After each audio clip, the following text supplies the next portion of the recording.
Hello, ಎಲ್ಲರಿಗೂ ನಮಸ್ಕಾರ. ಇವತ್ತು ನಮ್ಮ ಮನೆ ಸ್ಪೆಷಲ್ ಅಂದ್ರೆ ವೈಟ್ ರೈಸ್, ಫಿಶ್ ಫ್ರೈ, ಆಮೇಲೆ ಸಾರು,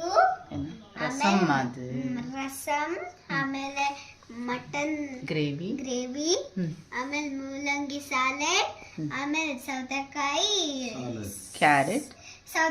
ಕ್ಯಾರೆಟ್ ಸ್ಯಾಲೆಡ್, ನೆಕ್ಸ್ಟ್ ಹುಳ್ಳಿಕಾಳಿನ ಪಲ್ಯ, ವೈಟ್ ರೈಸ್, ಇದು red rice, rasam, carrot beetroot salad, ಮತ್ತೆ ಮೂಲಂಗಿ ಸ್ಯಾಲೆಡ್, ಮಟನ್ ಗ್ರೇವಿ, ಹುಳ್ಳಿಕಾಳಿನ ಪಲ್ಯ ಮತ್ತು ಫಿಶ್ ಫ್ರೈ.